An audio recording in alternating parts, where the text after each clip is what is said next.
All right.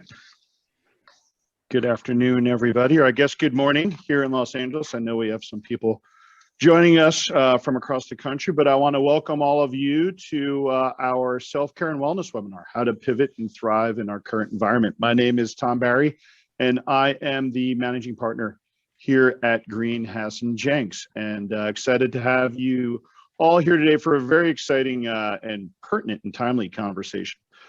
Diversity and equity inclusion is really part of who we are here at the firm. It's important in everything that we do. And today's event is brought to us by our Women's Empowerment Committee. And that committee was created as part of our DEI initiatives here several years ago with the goal of growing our female leaders here at GHJ and in the community as a whole. And I'm very proud of what we've achieved with that group since its formation, and continue to bring things forward. And that group has brought this topic here for us today in May, Mental Health Awareness Month. And we're very excited to talk about how we can all improve our mental health during this time of remote working, how we can take care of ourselves and our relationships with others. Very topical conversation, as I said, actually just yesterday at the firm, to share some information that we've seen in our own workforce is just the amount of fatigue and exhaustion and the challenges of balancing work life with one another. So it couldn't be more timely for me, and I'm sure for all of you. We're going to cover a few different areas really around our Be More context. We're going to talk about career, redefining the modern woman. We're going to talk about ourself and our life and how we can all live our best lives by pivoting in the current world, and talk about family and relationships and how to build and maintain and strengthen relationships in the bubble that we're all living in. Once again, I want to thank the Women's Empowerment Committee, and I have the privilege of introducing our moderator, Melanie Horowitz. Melanie is a senior manager in our audit group. She's involved and leads the training for our audit group and is also involved in our nonprofit sector. And I have the great privilege of working with Melanie on a number of my own engagements. So without further ado, Melanie, I'm going to turn it over to you. Thank you, Tom, and thank you for the very nice introduction. You can see here our panelists, which I will be introducing shortly. The full bios will be sent out after the presentation today, after the webinar. So you will have those, but just to kind of give you a quick idea about what our panelists are all about, I will give a quick introduction on them. Our first panelist is Amber Setter. Amber is an actualization coach, and she will let us know today how we can live our best life. Amber is the executive coach at Amber Setting Coaching and previously worked in a similar capacity at other firms, including actually one of the big 4 CPA firms. One interesting fact about Amber is that she actually knows what it's like to be in our shoes because she used to work in public accounting. I'm very happy to have you today, Amber. Our next panelist is Judy Hogavaza. Judy is a licensed and triple board certified clinical and forensic neuropsychologist. Currently, Judy is also the professor at Pepperdine University, and she's also an author, TV, and podcast host. Judy actually has her own Apple podcast called The Supercharged Life, which I highly encourage for anyone, who wants to get some ideas about how to live a supercharged life. Take a listen. Judy, welcome and thank you for joining us today. And then last but not least, we have our long-term GHJ friend, Jennifer Wilson, who has worked with many people in the firm before, and I'm very excited to hear what Jennifer has to add to today's conversation. Jennifer is the co-founder and partner at Convergence Coaching, a company that specializes in helping leaders achieve success. Jennifer is also an avid runner, enjoys gardening as well as yoga. So again, welcome everyone, and I'm very excited to be moderating this webinar today. And with that, I will jump right into our first question. Amber, per your website, you have a favorite quote, and I will just read it really briefly. So the quote goes as follows: "Life will give you whatever experience is most helpful for the evolution of your consciousness. How do you know that this is the experience you need? Because this is the experience you're having at the moment." Amber, why is this your favorite quote, and what is your big takeaway, and how would you share this with others? Yeah, so I'll speak to sort of my life history because it got me to accounting, and then why I think it's really relevant today. So part of my awakening is I believe my soul jumped into this lifetime to learn certain lessons, and my parents were addicts. So, I mean, my dad is a very high functioning alcoholic to this day. My mom was a drug addict. And so for me growing up, I see my mom, you know, cleaning houses or doing different things, living out of her car. That's how bad her addiction was. And I share this very transparently because everyone goes through family stuff. But for me, I could have said, hey, I can't become who I want to become because of circumstance. And instead, I said, my parents were role models of how I don't want to live my life. I want something better. I want to create a life that's different than what I grew up with, which is why I chose accounting. I was like, oh, good, solid, steady, you know, one foot in front of the other. I can see my path to get promoted to partner. So yes, I did start off as an accountant. I'm an inactive CPA, but really have done a lot of soul searching. Was it my nature? Was it my nurture? And I will come back to that quote a lot. And I think all of us in the past year, you know, we don't know how to navigate a pandemic, and we've all been impacted in different ways, and we get impacted at different times. And so for me, that quote's an anchor. Like, okay, my daughter doesn't have preschool and I have a lot of work commitments. You know, how can I grow from this experience? How can I rise to the occasion? How can I not be a victim to circumstance? So it's a quote that has impacted me from the beginning, but really holds me steady when the external world feels chaotic. Thank you for that, Emma, and thank you for being so transparent. Jennifer, Judy, do you take away anything from this quote? More from Amber's story, I think. You know, first, I love the tone that you've set with your vulnerable sharing. I think that's awesome. And I'm sorry that you had those experiences, but I do agree we all have family stuff, and we definitely all have the pandemic and whatever stuff it's given us. And so I love part of what I heard out of what you were saying was that you have been unstoppable. Which is, you know, something I think that comes from within us. We can be stopped by things and use them as the reason to stop and not go after what we want, or we can sort of push through and, you know, climb over the hurdles, whatever that may be. And I just heard about the unstoppability, and I think that's really important when we think about diversity, equity, and inclusion, because there are a ton of hurdles. They're placed in front of us all the time, and we can choose to either, you know, listen to a kind of a negative inner dialogue that's scared and doesn't really believe in ourselves, or we can scramble over those hurdles. So just love it. Love what you had to say there. Yeah, I agree with Jennifer and Amber. Again, thank you for sharing your story. And I think, you know, linking all of this to the pandemic, there's just so many unknowns that we're not used to dealing with for so long.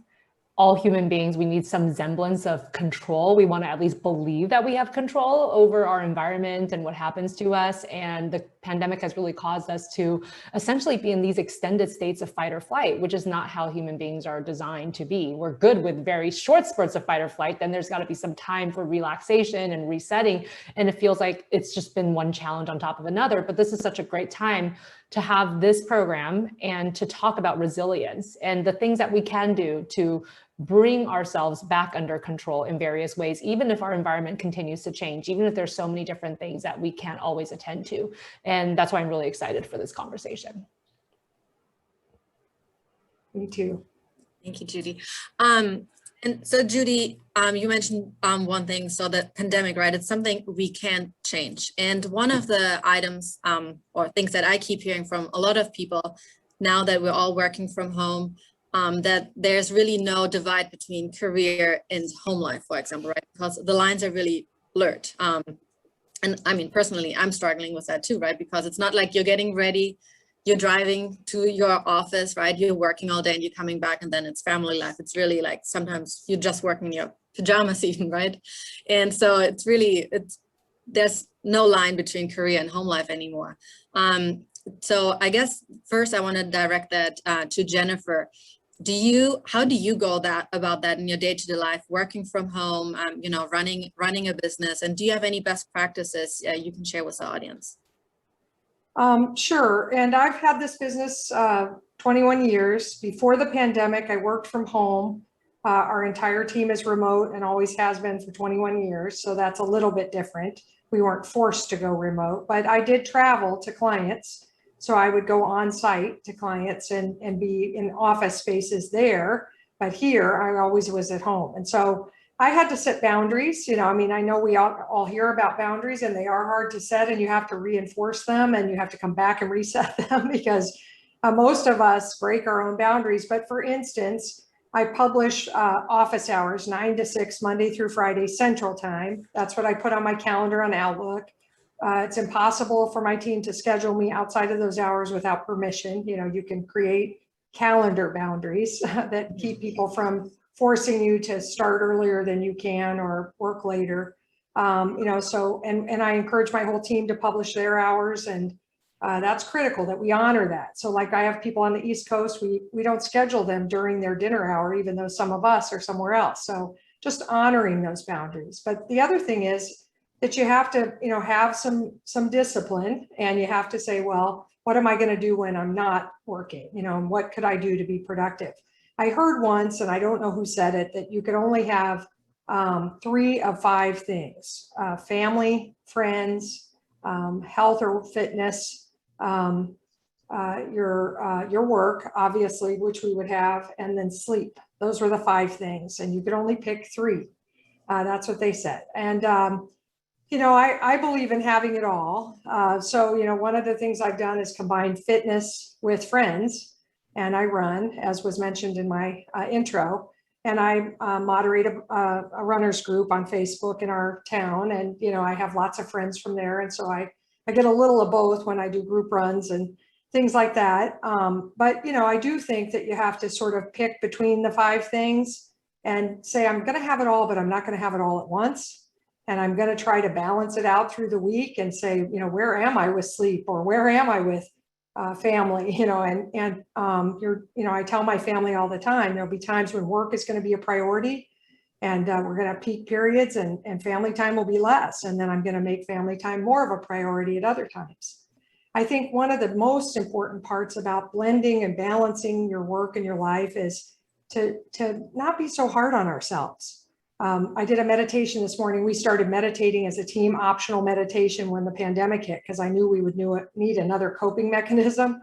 And I did one this morning that was all about self-love and self-appreciation and being kind to self. And throughout that prompted meditation, I kept thinking, I'm not very nice to myself. I'm constantly thinking about everything I should be doing or am not doing, instead of appreciating what I am doing. So I think that's another piece of this, boundary setting or whatever, is not expecting so much from ourselves that we make ourselves sick with negative messages. Yeah, that's a good point. I love the 3 out of 5 concept, Jennifer, and maybe afterwards you could actually share that again. What are the 5 areas? I'll type it into chat. How about that? that would be great. For me, probably the sleep one would be probably the last one on that list. I think for me, it's easy though. I don't have children, so usually I catch up on my sleep on the weekend. So that's how I make it work. Amber, Judy, do you have any tips or tricks on how you really divide your work and career? Yeah, I'll jump in. Well, I just first and foremost really want to underscore that it is such a unique time that the boundaries are really blurred. And so for me and what I do, I'm a professional coach. So I'm really listening to people's feelings and what they're saying, what they're not saying, and their tone. And so one big boundary for me was I can't have my child in the house when I work. Like, it just does not work for me, because I try as a mom to be an exquisite listener, not as good there, but I'm definitely an exquisite listener with my clients. Like, I am in the zone. And so that boundary meant I have to figure out an alternative solution. Having her here online and in California, it was like, no, it was online learning, even though she's in kindergarten. I'm like, Doesn't work. I have to be honest with myself. That's not the mom I am to homeschooler. It doesn't work for my business. So I scrapped together and researched and actually found a school where she went outdoor, and that worked for us. And I'm like, I'll figure out private school tuition, but what I know is I can't have her in the house. And that's like a non-negotiable.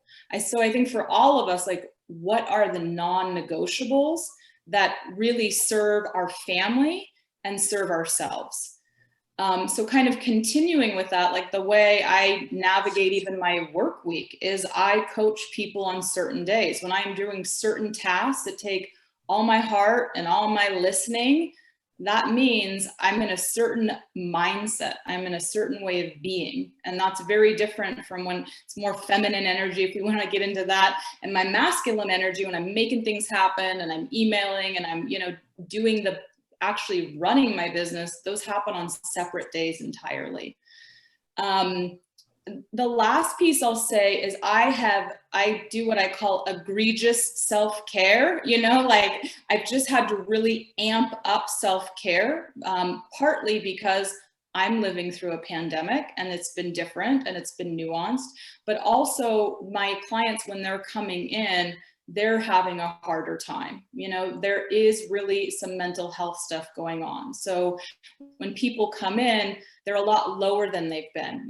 Coaching goals used to be more like, I want to get a promotion, or I want to build my book of business, or I want to achieve something external bigger than what I've had. And now it's more coming in of like, I tell people, it's like people were on a hamster wheel of life and COVID thrust them off. So people are coming to coaching a little dazed and confused, like what just happened? And, or that hamster wheel, I don't want to get back on it. I don't really know what I want to do. So you're really holding a lot more space for confusion, soul searching, meaning and purpose. And that takes more, it takes a different part of me. So, while I only work 30 hours a week, I go for all 5, but I do a lot more yoga, because to me, like, that's my pregame workout for coaching, is to go and do those kind of things to take care of myself, to be of service to others. And I would just like to add that it's been really important to maintain some semblance of a routine during all of these changes in the pandemic. And over the years, I have really ascribed to a morning routine. I think that that's just so key. How you start your morning and how you frame your mind and think about how you're going to approach the day is so important. And that morning routine should be there, whether it's a day of productivity and work or it's a day of rest. Like if you're giving yourself a whole day of rest on the weekend, I know that that's not the luxury everybody can have, but if they do, even that day needs to have a routine. And it's really about setting the tone, and it doesn't have to be long. Everybody's morning routine is different. And some days you might have a little bit more time and other days you may not. But my morning routine always involves several different components. The first component is some type of physical movement. If I can't get a full workout in, then it's still getting your blood circulating. Even if it's just some stretches, if you're on a busy day and you can only do that for 5 minutes, that's a really, really important part of just getting up in the morning and getting into that routine.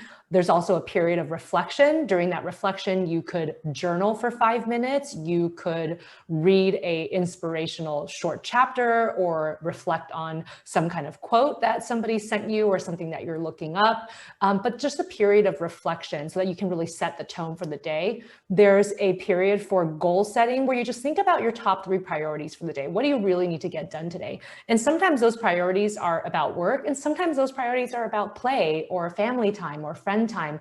But set those priorities, write them down in advance. The power of writing is so important because it really helps you to clarify your thought process, but also it makes it real. It makes it tangible. We've all experienced that phenomenon when we have a lot of things on our to-do list and it feels so scrambled in our head to the point where maybe you're even afraid to write it down because you're afraid to see it all on paper.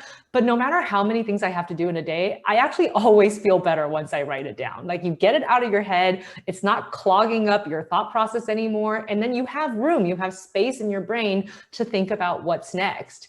Another really important part of the morning routine is to really make sure that you have some type of a connection to something, whether it's a really quick social connection or it's just a connection to something that's bigger than yourself, because that's what really gives you purpose. So what is your vision for that day? What is a reason why you're doing what you're doing? Otherwise, we are just on a hamster wheel every day, just doing things and checking things off of to-do lists. So this is where values-based work is really important. Values are not things you can check off of a to-do list. Values are things that really speak to who you are at the core. What do you want to be remembered for? How do you want people to know you? What are the things that make your life worthwhile and meaningful? And usually, if you're not sure what your values are, there's a lot of different exercises you can do. For example, there's a values card sort. There's many different versions of this. I have one on my website for free, but if you just Google values card sort, there's literally multiple resources for this to help you get started. And really being in tune with what your top values are. What are they? Is it community? Is it spirituality? Is it knowledge? Is it adventure? And just really making sure that your day contains moments for some of those things. And if one of your values is, for example, adventure, maybe you can't go on a 4-hour hike every day, but maybe there's another way to tap into that feeling of adventure, something that you feel like moving you through and attaining that value in some way in that day, so that you have meaning and purpose in your life, so that you really feel like you're doing these things for a reason. And just making sure that you have these brief moments of check-in, that you are making contact with your top 3 values every single day. And I think the morning routine is such a big, huge help in setting up a structure for the day and really understanding what you need to tackle. And then once you go through the morning routine, thinking about sectioning your day off into different things for different activities. I know that that's hard, but don't look at your email all the time. Maybe just set aside 15 minutes every 2 hours to look at your email. Those types of little things, and if you stretch it to a 25-minute time frame, it's called a Pomodoro. It's a really easy way, even when you're feeling distracted, just to focus on one task for 25 minutes, and then you take a brief break and you move on to another task for 25 minutes. And before you know it, you've definitely become more productive over time by training your mind to work in this more singular-minded, non-multitasking way. Thank you, Judy. I love your ideas, loved everyone's ideas, Jennifer, Amber as well, of course, and for the tips and tricks. I think one thing that I struggle with sometimes, I know, Judy, you talked about focusing, right? I think I sometimes focus too much on one thing. So if I'm working, I'm in work mode, and like anything around me just goes to the sides. So I think making that list and like looking at the values and what do I want to get out of the day is actually a very good tip. And like going forward, I will for sure try to implement that the best I can, I guess, going forward. Thank you for that. And so the first 2 questions that we had were kind of focused on, you know, us as individuals. But one item that also sometimes comes up is how can we actually be better supporters and advocates for self-care and wellness for our friends and colleagues, for example. So at GHJ, we, you know, today, for example, we actually at 2 p.m. we have a yoga class that everyone can attend. So, you know, we do offer things for self-care and wellness. But Judy, like, do you have, like, what do you do, or any suggestions that you have in that regard, how we can be better supporters and advocates for our colleagues and friends?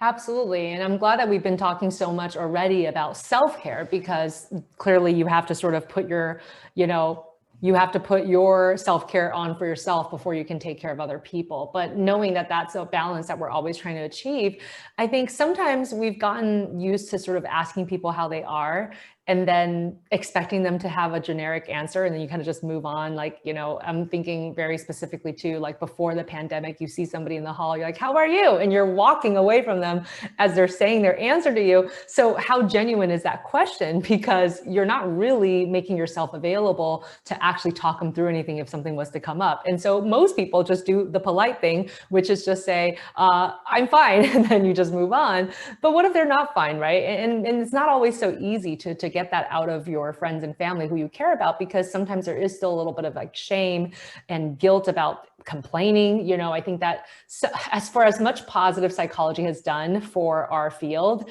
sometimes I think it gets misinterpreted where everything's supposed to be happy all the time. And if you have a negative feeling, it means that you're ungrateful or there's something wrong with you. But emotions are all there for a reason. They're evolutionarily adaptive. They all mean something and they're supposed to cue us to action. And even negative emotions have a really important purpose.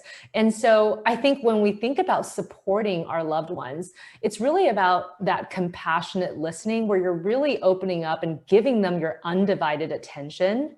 I think that is such a premium these days. It's one of the best gifts you can give to somebody that you care about. It's not about presents. It's not about fancy stuff. Sometimes it's just about sitting down and having real quality time without other distractions.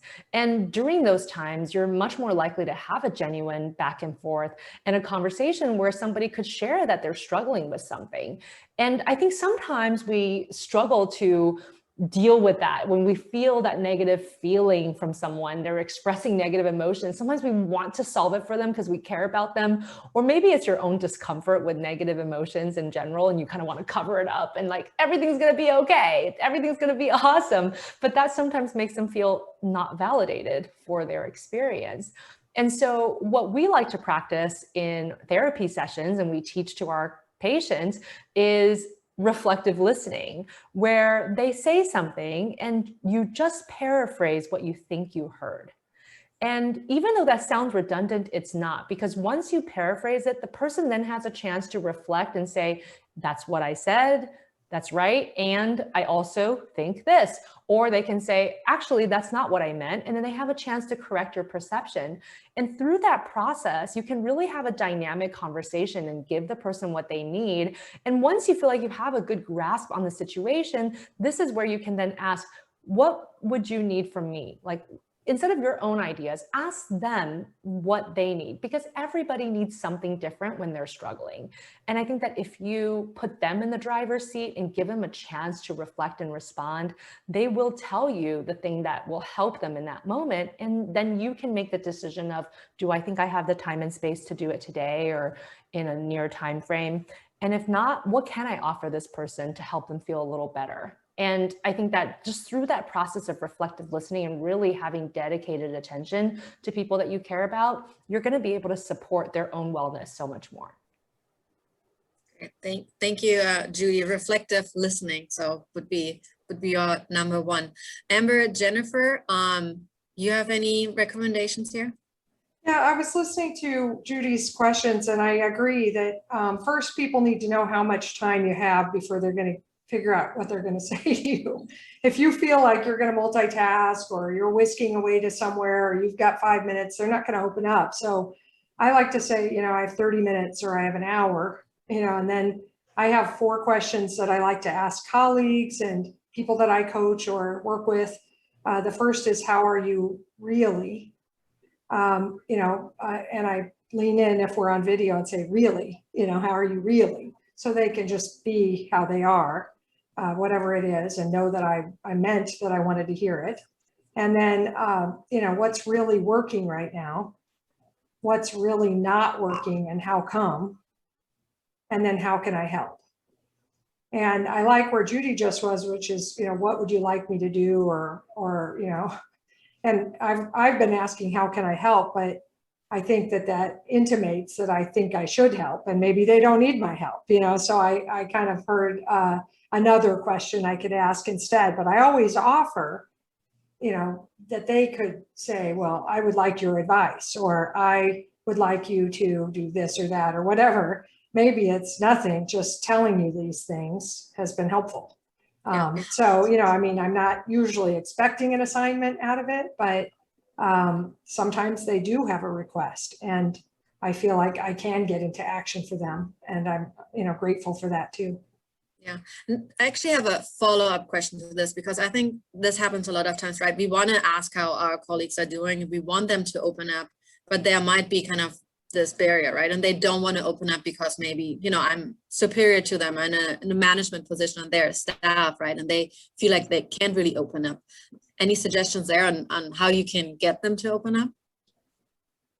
Sure. I mean, I'll start really quickly, and then I'm sure Amber and Judy have lots of ideas. But I think first, you do have to build some trust and respect with colleagues at work. I mean, it's not usually a complete open book right away. It can be for some very open right away. They'll trust first, but others want to build that rapport and know that you really care and sort of see your words in action for a while before they're going to necessarily tell you how they feel. And then what we do with what they tell us is really important. Once people open up, I think one of the mistakes we can make, especially at work, is to tell too many people or tell other people, even if it's well-meant interaction with colleagues at a peer level, because I'm hoping they'll help me with this person. Sometimes that, we have to ask how can I help? Who else would you like me to share this with? Sometimes that, if they feel like they can't trust you as a safe place to share, they're not going to come back and open up again. Now, that doesn't mean we hold on to things that HR needs to know or that sort of thing, but sometimes it's just they want to make a deposit. They need to leave their problems at the feet of something and walk away and feel better. And that's all that needs to happen.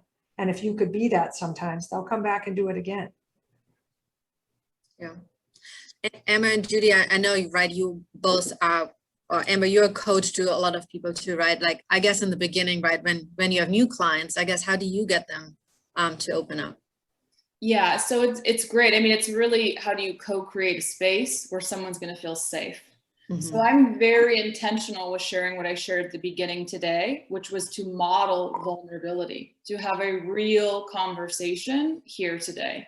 And so there's part of doing the dance with people and noticing, like, if somebody here today heard my story and they felt like this, that's notice. It's not a judgment, but just notice, can you be with somebody else's story and their vulnerability?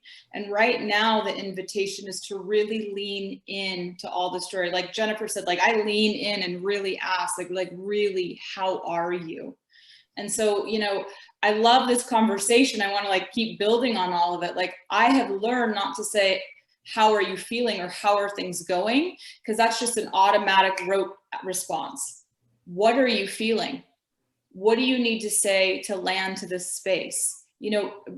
Creating some kind of opening that gets people to actually stop and say, wait, what am I feeling right now? What do I actually need to say to land here and to be present?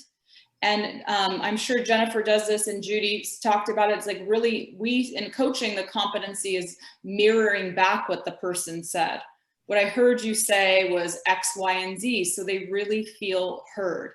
And then they get to clarify, right? And then, okay, well, what do you need? What do you need? I mean, that's a big part of professional coaching and why I'm a huge advocate. Whoever you hire an ICF credentialed coach, because a lot of people say they're coached and they're not regulated through a board like Judy is, but ICF credentialed coaches, what we do is we assume our clients are the expert.